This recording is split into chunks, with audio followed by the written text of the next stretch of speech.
என் அம்மா ஒரு தேவதை. அப்பா இல்லாத அந்த வீட்டில் அவளுடைய முகப்பொலிவும் தைரியமும் தான் எனக்கு பெரிய ஆறுதல். என் பெயர் வர்ஷா. 2 ஆண்டுகளுக்கு முன்பு குடிப்பழக்கத்திற்கு அடிமையான என் தந்தை இறந்து போனார். குடித்துவிட்டு அவர் அம்மாவை சித்திரவதை செய்த நாட்களை நினைத்தால் இப்போதும் என் நெஞ்சு பதறும். அவர் போன பிறகு அம்மா தன் தையல் கலை மூலமாகவே என்னை கல்லூரியில் படிக்க வைத்தார். என் பெரியப்பா மிக பெரிய பணக்காரர் என்றாலும் அனாதைகளாக நின்ற எங்களை ஒரு வார்த்தை கூட ஏறிட்டு பார்த்ததில்லை. அம்மாவுக்கு ஒரு தீராத ஆசை இருந்தது. கடை வீதியில் ஒரு சொந்தமாக துணிக்கடை வைக்க வேண்டும் என்பதுதான் அது. இதற்காக கடந்த 2 மாதங்களாக வங்கிகளுக்கு அலைந்து திரிந்தார். ஆனால் வங்கி வெறும் 2 லட்சம் மட்டுமே கடன் கொடுத்தது. கடையை உறுதி செய்ய இன்னும் 4 லட்சம் ரூபாய் தேவைப்பட்டது. அந்த 4 லட்சத்திற்காக அம்மா நிம்மதி இழந்து தவித்துக் கொண்டிருந்தார். அன்று ஒரு நாள் அம்மாவும் நானும் கடைவீதிக்கு சென்றுவிட்டு வீடு திரும்பிக் கொண்டிருந்தோம். திடீரென வானம் பொத்து கொண்டது. பலத்த மழை. ஒதுங்குவதற்கு இடம் தேடி சாலையோரம் நின்றோம். ஆட்டோ கூட கிடைக்கவில்லை. அப்போது ஒரு விலை உயர்ந்த கார் எங்கள் அருகே வந்து நின்றது. கண்ணாடியை இறக்கி உள்ளே இருந்தவர்கள் எங்களை ஏற சொன்னார். உற்று பார்த்தபோதுதான் தெரிந்தது, அவர் என் தந்தையின் பழைய நண்பர் மகேஷ் மாமா. பல ஆண்டுகளுக்கு முன்பு எங்கள் பகுதியில் வசித்தவர். இப்போது பெரிய தொழிலதிபர். காரில் ஏறியதும் மகேஷ் மாமா நலம் விசாரித்தார். பேச்சு வாக்கில், மாமி, குழந்தைகள் எல்லாம் எப்படி இருக்கார்கள் என்று கேட்டார். அம்மா வியப்புடன், நீங்கள் என்ன சொல்கிறீர்கள், உங்களுக்கு திருமணம் ஆகிவிட்டதே என்றார். அதற்கு அவர் சோகமாக, அந்த திருமணம் 6 மாதத்தில் முடிந்து விட்டது மாமி. கருத்து வேறுபாட்டால் விவாகரத்து ஆகிவிட்டது. இதற்காகவே 20 லட்சம் ரூபாய் வரை நஷ்ட ஈடு கொடுக்க வேண்டியிருந்தது. இப்போது நான் தனிமரம்தான் என்றார். அம்மா வருத்தப்பட்டார். இறங்கும் போது மகேஷ் மாமா தன் விசிட்டிங் கார்டை கொடுத்து, எந்த உதவி என்றாலும் தயங்காமல் அலையுங்கள் என்று கூறி சென்றார். வீட்டிற்கு வந்த பிறகு பண பிரச்சனையில் தவிர்த்த அம்மா என்னிடம் கேட்டார், வர்ஷா, மகேஷ் அண்ணனிடம் உதவி கேட்கலாமா? அவர்தான் உதவி செய்வதாக சொன்னாரே. நானும் சரிமா, ஒரு முறை கேட்டுப்பார் என்றேன். அம்மா தயக்கத்துடன் போன் செய்தார். மறுமுனையில் மகேஷ் மாமா, மாமி, இப்போது நான் அலுவலகத்தில் இருக்கிறேன். மாலையில் உங்கள் வீட்டிற்கே வந்து பேசுகிறேன் என்று கூறி இணைப்பை துண்டித்தார். மாலை 6 மணி. வீட்டின் முன்னே ஒரு கார் வந்து நின்றது. கார் கதவு மூடும் சத்தம் கேட்டதும் அம்மா படபடப்புடன் வாசலுக்கு ஓடினார். அவர் பின்னாடியே நானும் சென்றேன். மாலை 6 மணி. வாசலில் கார் வந்து நின்ற சத்தம் கேட்டதும் மகேஷ் மாமா தான் வந்திருப்பார் என்று நானும் அம்மாவும் வாசலுக்கு ஓடினோம். ஆனால் அங்கே நின்றிருந்தது என் பெரியப்பாவும் பெரியம்மாவும். எங்கள் கஷ்ட காலத்தில் எட்டி பார்க்காத அவர்கள் அந்த வழியாக சென்றபோது சும்மா பார்த்துவிட்டு போக வந்தார்களாம். அவர்கள் உள்ளே அமர்ந்து காஃபி குடித்து கொண்டிருந்த போது திடீரென அம்மாவின் போன் அடித்தது. அது மகேஷ் மாமாதான். அம்மா பதற்றத்துடன் போனை எடுத்துக்கொண்டு அறைக்குள் சென்றார். திரும்பி வந்த அம்மாவின் முகம் பேயறைந்தது போல இருந்தது.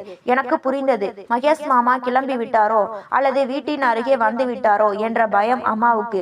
பெரியம்மா எதையும் துருவி துருவி விசாரிப்பவர். மகேஷ் மாமா இந்த நேரத்தில் இங்கே வந்தால் ஊர் முழுக்க இல்லாததும் பொல்லாததும் சொல்லி விடுவார்கள்.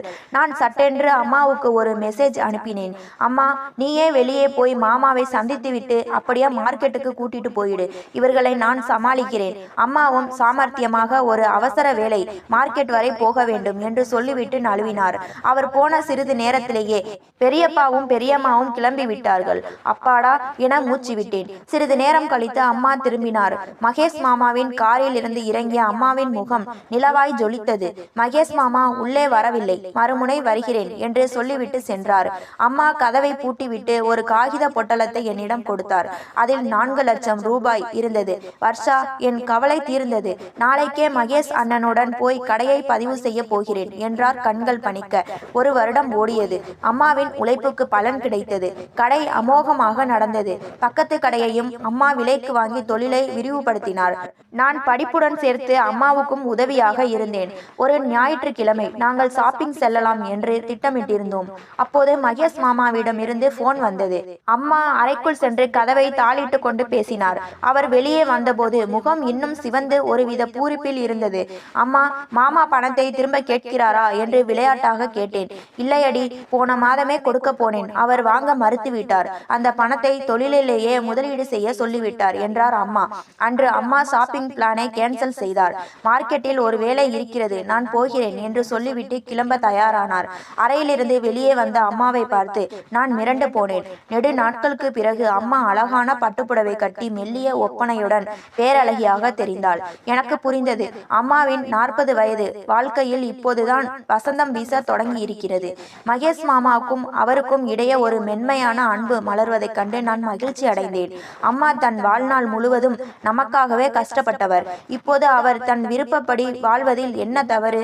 அன்று இரவு 11 மணிக்கு தான் அம்மா வீடு திரும்பினார். அத்தனை உற்சாகம் அவர் முகத்தில். என்னை கட்டிப்பிடித்து கொண்டார். சாரிடா செல்லம், லேட் ஆகிடுச்சு, நீ சாப்பிட்டியா என்றார். அவர் வெளியே சாப்பிட்டு வந்தது தெரிந்தது.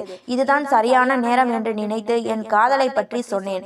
அம்மா, எனக்கும் ஒருவரை பிடித்திருக்கிறது. அவர் பெயர் ராகுல். வக்கீலுக்கு படித்து கொண்டிருக்கிறார். மிகவும் நல்லவர் என்றேன் தயக்கத்துடன். அம்மா கோபப்படுவார் என்று நினைத்தேன். ஆனால் அவரோ சிரித்து கொண்டே, அப்படியா, இவ்வளவு நாள் ஏன் சொல்லவில்லை? இப்போதே அவனிடம் போனில் பேசு என்றார். நான் ராகுலுக்கு போன் செய்து அம்மாவிடம் கொடுத்தேன்.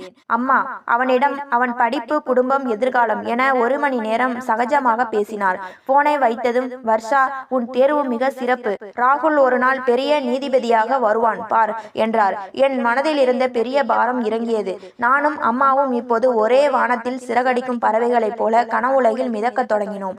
அம்மாவும் மகேஷ் மாமாவும் இப்போது அடிக்கடி பேசிக்கொள்கிறார்கள். அம்மா புது கார் வாங்கி டிரைவிங் பழகி இப்போது என்னையும் காரில் கடைக்கு அழைத்து செல்கிறார். எங்கள் வாழ்வில் இத்தனை சந்தோஷம் வர காரணமாக மகேஷ் மாமாவுக்கு தான் மனதிற்குள் நன்றி சொல்லிக் கொண்டேன். ஆனால் ஊர் வாயை மூட உலக்கையாலே முடியாது என்பார்களே, அது உண்மையானது. மகேஷ் மாமா வசிக்கும் அதே குடியிருப்பில்தான் என் பெரியப்பாவும் வசிக்கிறார். அம்மாவை பற்றிய செய்திகள் என பெரியம்மாவுக்கு எட்டத் தொடங்கின. ஒரு நாள் நான் குளித்து கொண்டிருந்த போது அம்மா கடைக்கு கிளம்பினார். சிறிது நேரத்தில் அவர் மீண்டும் வந்து, வர்ஷா, நான் ஒரு முக்கியமான வேலைக்காக வெளியே போகிறேன், நீ கடைக்கு போ என்று சொல்லிவிட்டு அவசரமாக கிளம்பினார். நானும் கடைக்கு சென்றேன். ஆனால் அங்கே போன பிறகுதான் தெரிந்தது, கடையின் சாவியை வீட்டிலேயே விட்டு வந்தேன் என்று. மீண்டும் வீட்டுக்கு வந்து பார்த்தபோது வாசலில் மகேஷ் மாமாவின் கார் நின்றது. அவர்களுக்கு இடையூறு செய்ய விரும்பாமல் வெளியே காத்திருந்தேன். அன்று மாலை பெரியப்பாவும் பெரியம்மாவும் எங்கள் வீட்டிற்கு வந்தார்கள். பெரியம்மா எடுத்த எடுப்பிலேயே ஆரம்பித்தார். வர்ஷா, உன் அம்மா வயதிற்கு மீறி போகிறாள். ஊருக்குள் எங்கள் மூக்கை அரிக்கிறார்கள். அந்த மகேஷுடன் அவள் ஊர் சுற்றுவது அடுக்குமா? நீயாவது அவளுக்கு புத்தி சொல். அவர்கள் பேசிய வார்த்தைகள் என் காதுகளை குத்தின. அவர்கள் போன பிறகு அம்மா வீட்டுக்கு வந்தார். நான் விஷயத்தை சொன்னபோது அம்மா எதுவும் பேசாமல் அறைக்குள் சென்று கதவை தாளிட்டு கொண்டார். அடுத்த சில நாட்கள் நரகமாக இருந்தன. அம்மா மகேஷ் மாமாவோடு பேசுவதை நிறுத்திவிட்டார். ராகுல் போன் செய்தாலும் அம்மாவுக்கு பிடிப்பதில்லை. காதலில் விழுந்த அதே அம்மா இப்போது காதலையே வெறுப்பவர் போல மாறிவிட்டார். பழையபடி சோகத்தில் மூழ்கினார். இப்படி இருந்தால் வாழ்க்கை சீரழிந்துவிடும் என்று எனக்கு தோன்றியது. நான் ரகசியமாக மகேஷ் மாமாவுக்கு போன் செய்தேன். மாமா, நீங்கள் என் அம்மாவை திருமணம் செய்து கொள்ள தயாரா என்று நேரடியாகவே கேட்டேன். அவர் தயங்காமல், வர்ஷா, எனக்கு உன் அம்மாவை மிகவும் பிடிக்கும். ஆனால் அந்த சமூகமும் உன் பெரியப்பாவும் செய்யும் ரகளையால் தான் உன் அம்மா பயப்படுகிறாள் என்றார். நீங்கள் கவலைப்படாதீர்கள் மாமா, நான் பார்த்து கொள்கிறேன். அடுத்த ஞாயிறு காலை 8 மணிக்கு எங்கள் வீட்டுக்கு வாருங்கள் என்றேன். ஞாயிறு காலை மகேஷ் மாமா வந்தார். அம்மா அதிர்ச்சியில் உறைந்தார். என்னிடம் கேட்காமல் எப்படி இவரை வரவழைக்கலாம் என்று என் மேல் சீறினார் அம்மா. நான் அழுது கொண்டே சொன்னேன், அம்மா, நமக்கு கஷ்டம் வந்தபோது எட்டி பார்க்காத இந்த உறவுகளுக்காக உன் வாழ்க்கையை ஏன் பலி கொடுக்கிறாய்? நீ வரவில்லை என்றால் நானும் இந்த வீட்டை விட்டு போய் விடுவேன். அம்மாவின் மௌனம் கலைந்தது. என் கண்ணீருக்கு முன்னால் அவர் தோற்று போனார். நான் அதோடு நிறுத்தவில்லை. இருவருக்கும் தெரியாமல் ஏற்கனவே நான் நீதிமன்றத்தில் திருமண பதிவு செய்திருந்தேன். அந்த பத்திரங்களை அவர்கள் முன் வைத்தேன். அடுத்த நாளே திருமண பத்திரிகையை எடுத்துக்கொண்டு பெரியப்பா வீட்டிற்கு சென்றேன். பெரியம்மா நக்கலாக, என்ன வர்ஷா, உனக்கு மாப்பிள்ளை பார்த்து விட்டாயா? உன் அம்மா திருந்து விட்டாளா என்று கேட்டார். நான் சிரித்து கொண்டே பத்திரிகையை கொடுத்தேன். பெரியம்மா, இது என் அம்மாவின் கல்யாணம். மாப்பிள்ளை ரியல் எஸ்டேட் அதிபர் மகேஷ். அவசியம் வந்து விடுங்கள் என்றேன். அவர் முகம் பேயறைந்தது போலானது. பத்திரிகையில் என் அம்மாவின் பெயரை பார்த்ததும் அவருக்கு பேச்சு வரவில்லை. பதிவு திருமணத்தன்று அம்மா பட்டுப்புடவையில் தேவதை போல இருந்தார். திருமணத்தை நடத்தி வைத்த அந்த மாஜிஸ்திரேட் யார் தெரியுமா? என் காதலன் ராகுல். அவன் தன் இறுதி தேர்வில் வெற்றி பெற்று நீதிபதியாக பதவியேற்றிருந்தான். அந்த நீதிமன்றத்திலேயே தன் வருங்கால மாமியாருக்கு திருமணம் செய்து வைத்து ஆசி வழங்கினான். அம்மா தன் கணவருடன் புது வாழ்க்கையை தொடங்கினார். சில நாட்களிலேயே எனக்கும் ராகுலுக்கும் கோலாகலமாக திருமணம் நடந்தது. பெண்கள் தங்கள் வாழ்க்கையை மற்றவர்களுக்காக தொலைக்க வேண்டியதில்லை. அம்மாவாக இருந்தாலும் அவருக்கு என்று ஒரு வாழ்க்கை இருக்கிறது என்பதை புரிந்து கொண்டதில் எனக்கு பெருமைதான். அம்மாவின் திருமணமும் அதைத் தொடர்ந்து எனக்கும் ராகுலுக்கும் நடந்த திருமணமும் அந்த ஊரையே பேச வைத்தது. மகேஷ் மாமா இப்போது என் அதிகாரப்பூர்வமான அப்பா ஆகிவிட்டார். அவர் காட்டிய அன்பும் அக்கறையும் எனக்கு என் சொந்த தந்தையை விடவும் மேலாக தெரிந்தது. அம்மா இப்போது மிகவும் நிம்மதியாக இருந்தார். அவர் முகத்தில் அந்த பழைய பயமும் பதற்றமும் மறைந்து ஒரு முதிர்ந்த அழகு கூடியிருந்தது. திருமணம் முடிந்து சில மாதங்கள் கழிந்த நிலையில் ஒரு நாள் மாலையில் ராகுலின் வீட்டிற்கு பெரியப்பாவும் பெரியம்மாவும் வந்திருந்தார்கள். ராகுல் ஒரு நீதிபதி என்பதால் தங்களுக்கு ஏதோ ஒரு நில பிரச்சனையில் உதவி தேவை என்று தயங்கி வந்தார்கள். பெரியம்மா என்னை பார்த்ததும் கொஞ்சம் குற்ற உணர்வுடன் தலை குனிந்தார். வர்ஷா, அன்னைக்கு தெரியாம ஏதோ பேசிட்டேன். உன் அம்மா இப்படி ஒரு கௌரவமான வாழ்க்கையை அமைத்துக்குவான்னு நான் நினைக்கல என்றார். நான் மென்மையாக சிரித்தேன். பெரியம்மா, கௌரவம் என்பது மற்றவர்கள் பேசுவதில் இல்லை, நாம் எப்படி வாழ்கிறோம் என்பதில் இருக்கிறது. அன்று நீங்கள் அம்மாவை தடுத்த போது அவர் பயந்தார். ஆனால் இன்று அவர் ஒரு வெற்றிகரமான தொழிலதிபரின் மனைவியாகவும் ஒரு நீதிபதியின் மாமியாராகவும் தலை நிமிர்ந்து நிற்கிறார் என்றேன். ராகுல் அவர்களுக்கு தேவையான சட்ட உதவிகளை செய்ய முன்வந்தான். அது எங்கள் குடும்பத்தின் பெருந்தன்மையை அவர்களுக்கு உணர்த்தியது. அம்மா இப்போது வெறும் இல்லத்தரசி மட்டுமல்ல. மகேஷ் அப்பா தன் பிசினஸில் ஒரு பகுதியை அம்மாவிடம் ஒப்படைத்திருந்தார். இருவரும் சேர்ந்து வர்ஷா அறக்கட்டளை என்ற பெயரில் ஆதரவற்ற பெண்களுக்கு தையல் பயிற்சி அளிக்கும் ஒரு மையத்தை தொடங்கினார்கள். ஒரு ஞாயிறு அன்று நாங்கள் அனைவரும் மகேஷ் அப்பாவின் வீட்டில் ஒன்று கூடினோம். அம்மா ராகுலுக்கும் எனக்கும் பிடித்த உணவுகளை சமைத்து பரிமாறினார். அப்போது மகேஷ் அப்பா நெகிழ்ச்சியுடன் பேசத் தொடங்கினார். வர்ஷா, ஒரு மகளா நீ எடுத்த அந்த ஒரு முடிவுதான் இன்று எங்களை இவ்வளவு சந்தோஷமா வச்சிருக்கு. உன் தைரியம் மட்டும் இல்லனா நான் இப்போவும் தனி மரமா தான் இருந்திருப்பேன்.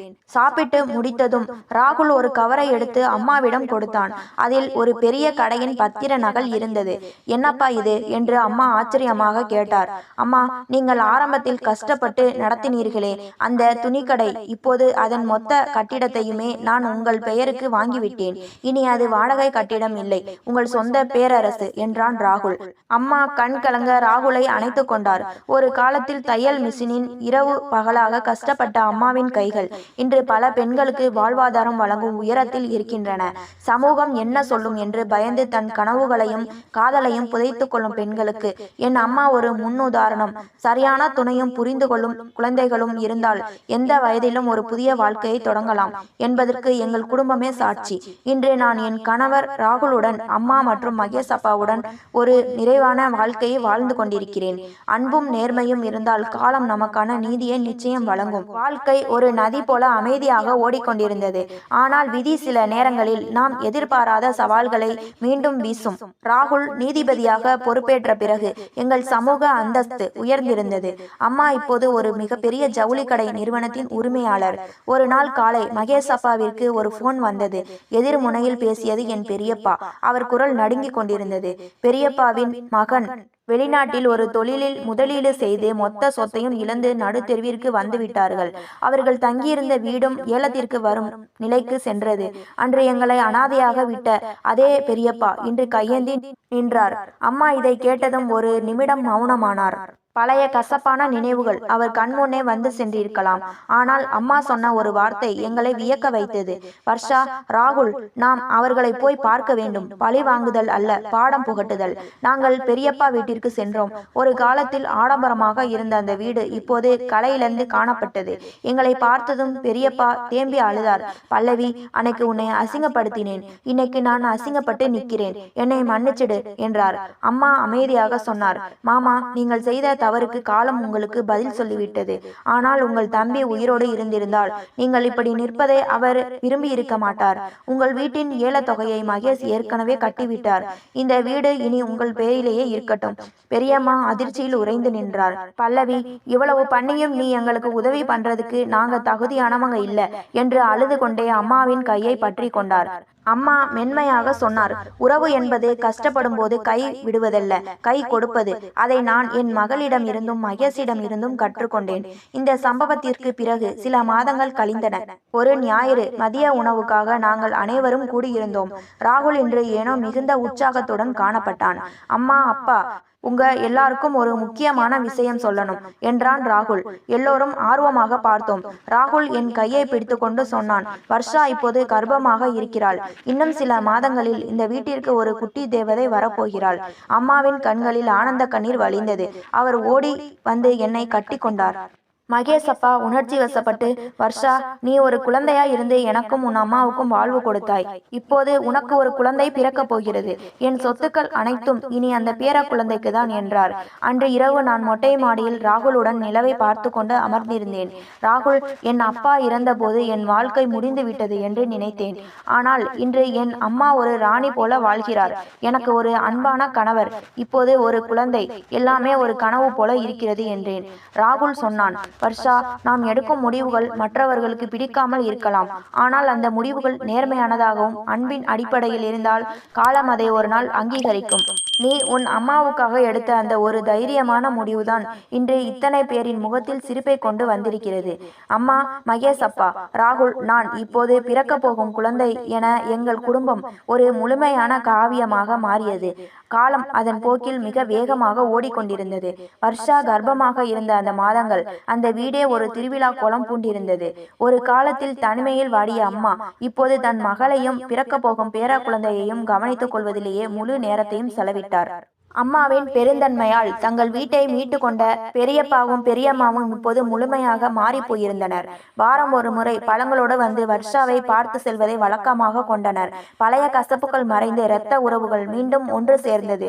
அந்த வீட்டிற்கு ஒரு புதிய லட்சுமி கரத்தை கொடுத்தது. ஒரு நள்ளிரவு நேரத்தில் வர்ஷாவுக்கு பிரசவ வலி எடுத்தது. ராகுலும் மகேஷ் அப்பாவும் பதற்றத்தில் தவிக்க அம்மா மட்டும் மிகவும் தைரியமாக வர்ஷாவை தேற்றினார். மருத்துவமனையில் அனைவரும் காத்திருந்த அந்த சில மணி நேரங்கள் ஒரு யுகமாக தெரிந்தன. அதிகாலை வேளையில் செவிலியர் வெளியே வந்து ஒரு அழகான செய்தியை சொன்னார். பெண் குழந்தை பிறந்துள்ளது. ராகுல் ஆனந்தத்தில் துள்ளி குதித்தான். மகேஷ் அப்பா தன் கண்ணீரை துடைத்து கொண்டார். அம்மா அந்த குழந்தையை முதலில் கையில் ஏந்திய போது, இது வெறும் குழந்தை இல்லை, என் வர்ஷாவின் மறு உருவம் என்று நெகிழ்ந்து போனார். குழந்தை பிறந்த சில வாரங்களுக்கு பிறகு ஒரு அழகான பெயரிட்டு விழா ஏற்பாடு செய்யப்பட்டது. ஊரே வியக்கும் வண்ணம் மகேஷ் அப்பா அந்த விழாவை நடத்தினார். குழந்தைக்கு என்ன பெயர் வைக்கலாம் என்று விவாதம் நடந்தபோது வர்ஷா சொன்னாள், அம்மா, உங்கள் பெயரின் ஒரு பகுதியும் என் பெயரின் ஒரு பகுதியும் சேர்ந்து இருக்க வேண்டும். வர்ஷினி என்று வைக்கலாமா? அம்மா சிரித்து கொண்டே, வேண்டாம் வர்ஷா, உங்கள் அப்பா என் வாழ்க்கையில் ஒளியை கொண்டு வந்தவர். அதனால் இந்த குழந்தைக்கு ஜோதி என்று பெயர் வைப்போம். அவள் நம் குடும்பத்தின் என்றும் அணையாத விளக்காக இருக்கட்டும் என்றார். ஜோதி வளர வளர மகேஷ் அப்பாவின் தொழிலிலும் சில சவால்கள் வந்தன. ஒரு பெரிய ப்ராஜெக்ட் நஷ்டத்தில் முடியும் சூழல் வந்தபோது மகேஷ் அப்பா மன உளைச்சலுக்கு ஆளானார். அப்போதுதான் அந்த ஆச்சரியம் நடந்தது. அம்மா கடந்த சில ஆண்டுகளாக தான் சேமித்து வைத்திருந்த லாப பணத்தையும் தன் நகையையும் மகேஷ் அப்பாவின் முன்னே வைத்தார். என்ன பல்லவி இது என்று அவர் வியப்போடு கேட்டார். அன்று நான் தவித்த போது நீங்கள் கொடுத்த 4 லட்சம் தான் இன்று கோடிகளாக வளர்ந்து நிற்கிறது. இது உங்கள் பணம், உங்கள் உழைப்பு. இப்போது இது உங்களுக்கு தேவைப்படுகிறது, எடுத்துக்கொள்ளுங்கள் என்றாள் அம்மா உறுதியாக. மகேஷ் அப்பா உணர்ச்சி வசப்பட்டு அம்மாவின் கைகளை பிடித்து கொண்டார். பல்லவி, உன்னை திருமணம் செய்து கொண்டது நான் செய்த மிகப்பெரிய புண்ணியம். எனக்கு பணத்தை விட உன் நம்பிக்கையும் இந்த அன்பும் தான் பெரிய பலம் என்றார். ஒரு நிறைவான மாலை பொழுது. அன்று மாலை வீட்டின் தோட்டத்தில் மகேஷ் அப்பாவும் அம்மாவும் ஒரு புறம் அமர்ந்து பேசிக் கொண்டிருக்க, மறுபுறம் ராகுலும் வர்ஷாவும் தங்கள் குட்டி தேவதை ஜோதியுடன் விளையாடி கொண்டிருந்தனர். வர்ஷா தூரத்தில் இருக்கும் தன் அம்மாவை பார்த்தாள். ஒரு காலத்தில் கணவனை இழந்து ஊர் பழி சொல்லுக்கு அஞ்சி இருட்டில் வாழ்ந்த அந்த பெண்மணி இன்று ஒரு பெரிய குடும்பத்தின் ஆணிவேராக, ஒரு தொழிலதிபரின் பலமாக கௌரவமான ஒரு வாழ்க்கையை வாழ்ந்து கொண்டிருக்கிறார். வர்ஷா ராகுலிடம் சொன்னாள், ராகுல், அன்று நான் செய்த அந்த ஒரு சிறிய பிடிவாதம் தான் இன்று இவ்வளவு பெரிய ஆலமரமாய் வளர்ந்து நிற்கிறது. உறவுகளுக்கு நாம் கொடுக்கும் மரியாதையும் அன்பும் தான் உண்மையான சொத்து. ராகுல் வர்ஷாவின் தோளில் கை போட்டு கொண்டார். உண்மைதான் வர்ஷா, காதலுக்கும் அன்பிற்கும் வயது கிடையாது என்பதை உங்கள் அம்மாவும் அப்பாவும் நிரூபித்து விட்டார்கள். ஜோதிக்கு இப்போது 5 வயது. அவள் அந்த வீட்டின் செல்ல பிள்ளை மட்டுமல்ல, மகேஷ் அப்பாவின் நிழலாகவே மாறிவிட்டாள்.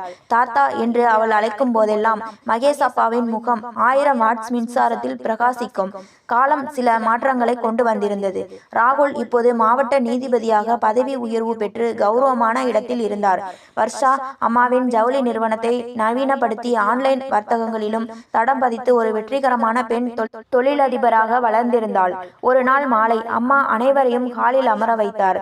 மகேஷ், வர்ஷா, எனக்கு ஒரு ஆசை. இப்போது ஜவுளி நிறுவனம் நன்றாக நடக்கிறது.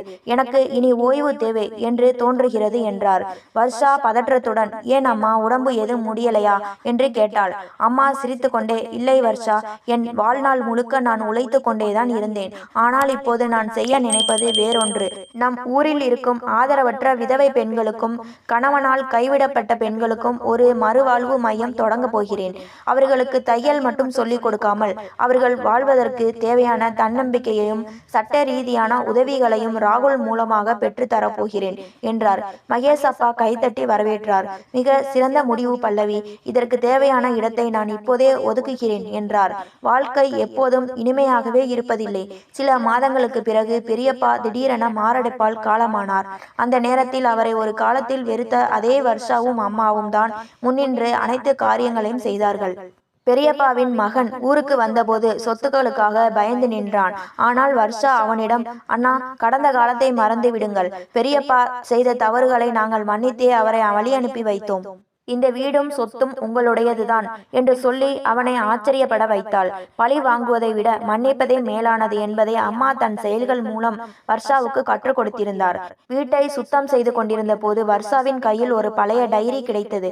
அது அவளுடைய அப்பா எழுதியது. இதில் ஒரு பக்கத்தில் அவர் எழுதியிருந்தது வர்ஷாவை கண்கலங்க வைத்தது. பல்லவி, நான் உன்னை ரொம்ப கொடுமைப்படுத்துறேன். இந்த மது என்னை முழுசா அழிச்சிடுச்சு. உன்னையும் வர்ஷாவையும் காப்பாத்த எனக்கு துப்பில்லை. ஆனா எனக்கு அப்புறம் நீ நல்லா வாழணும். யாராவது ஒரு நல்லவன் உன் கையை பிடிச்சா நீ பயப்படாம அவனோட போயிடு. அதுதான் நான் உனக்கு செய்யற பிராயச்சித்தம். அப்பாவுக்குள்ளும் ஒரு குற்ற உணர்வு இருந்திருக்கிறது என்பதை அன்றுதான் வர்ஷா உணர்ந்தாள். அந்த டைரியை அவள் அம்மாவிடம் காட்டவில்லை. அந்த ரகசியம் அவளுடனேயே இருக்கட்டும் என்று நினைத்தாள். அன்று இரவு பல்லவி மறுவாழ்வு மையம் திறப்பு விழா முடிந்து அனைவரும் களைப்பாக அமர்ந்திருந்தார்கள். ஜோதி ஓடி வந்து மகேஷ் அப்பாவின் மடியில் அமர்ந்து, தாத்தா, அம்மா ஏன் அந்த ஆண்டிங்களுக்கு எல்லாம் தைக்க சொல்லி கொடுக்கறாங்க என்று மழலை மாறாமல் கேட்டாள். மகேஷ் அப்பா அவளை தூக்கி அணைத்து கொண்டு சொன்னார், ஏன்னா ஒரு பெண் நினைச்சா ஒரு குடும்பத்தையே காப்பாற்ற முடியும். அதை உங்க பாட்டி செஞ்சாங்க. இப்போ உங்க அம்மாவும் செய்றாங்க. நீயும் ஒரு நாள் சாதிப்ப. அம்மா பல்லவி ஜன்னல் வழியாக நிலவை பார்த்து கொண்டிருந்தார். இருண்ட மேகங்களுக்கு பின்னால் மறைந்திருந்த நிலா இன்று மேகங்களை விலக்கிவிட்டு முழு பிரகாசத்துடன் ஜொலித்தது அவர் வாழ்க்கை போலவே. இது போன்ற கதைகளை தொடர்ச்சியாக கேட்க லைக் பண்ணுங்க, ஷேர் பண்ணுங்க, கமெண்ட் பண்ணுங்க. மறந்து விடாமல் சப்ஸ்கிரைப் பண்ணுங்க.